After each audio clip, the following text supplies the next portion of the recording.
Assalamualaikum warahmatullahi wabarakatuh.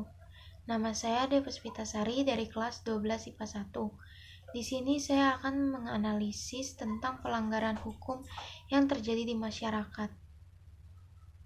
Mas ini kesalahannya nggak pakai helm, dua-duanya nggak pakai helm. Mereka mau bayar denda maksimal. Dalam video ini terlihat perdebatan antara petugas Satuan Lalu Lintas Polres Lumajang dengan seorang pengendara motor yang sedang membonceng istri dan kedua anaknya.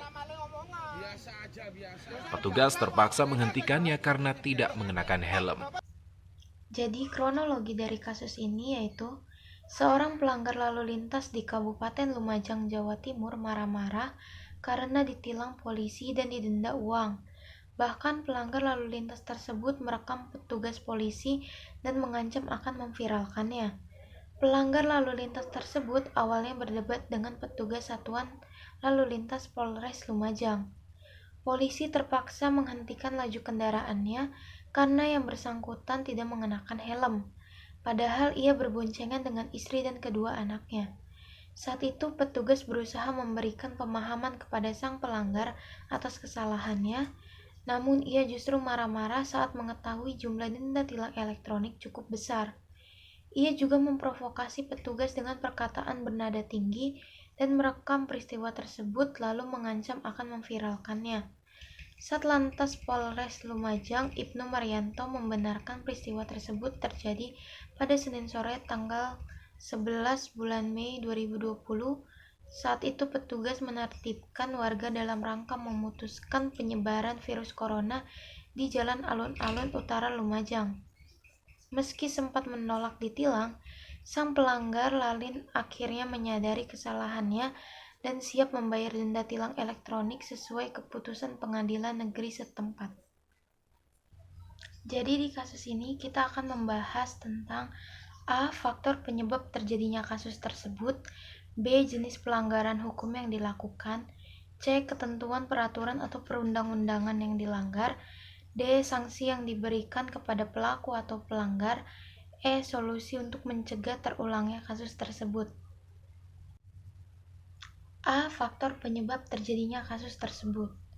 Kasus ini terjadi karena adanya faktor internal, yaitu yang pertama, sikap egois atau terlalu mementingkan diri sendiri tanpa mementingkan keselamatan orang lain.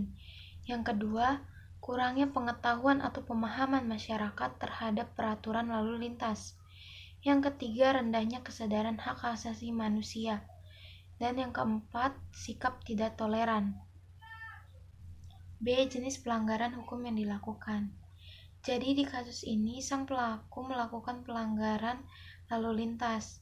Jenis pelanggaran yang dilakukan yaitu yang pertama, tidak menggunakan helm ber-SNI, yang kedua, penumpang tidak menggunakan helm, yang ketiga, melebihi batas penumpang.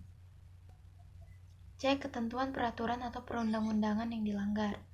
Jadi di kasus ini ketentuan peraturan atau perundang-undangan yang dilanggar yaitu Undang-Undang Nomor 22 Tahun 2009 tentang Lalu Lintas dan Angkutan Jalan.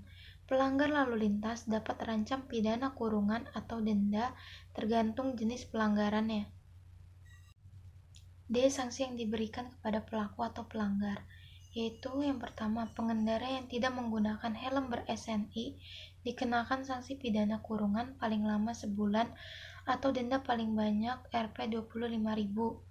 Yang kedua, pengendara yang membiarkan penumpangnya tidak mengenakan helm atau mengenakan tetapi bukan berlabel SNI dikenakan sanksi kurungan paling lama sebulan atau denda paling banyak Rp25.000. E. Solusi untuk mencegah terulangnya kasus tersebut. Agar kasus tersebut tidak terulang kembali, maka perlu dilakukan yang pertama, penetapan hukum yang lebih tegas, bukan permainan salam tempel di jalan. Yang kedua, mengadakan sosialisasi terhadap peraturan-peraturan berlalu lintas, terutama pada anak-anak sekolah. Yang ketiga, mengadakan sosialisasi tentang kecelakaan yang terjadi di jalanan akibat ketidaktertiban lalu lintas dan menjalin hubungan yang baik dengan masyarakat. Yang keempat, razia lebih diperketat lagi. Kesimpulan. Jadi kesimpulannya yaitu Masyarakat Indonesia masih banyak yang melanggar lalu lintas dengan tidak sengaja maupun dengan sengaja.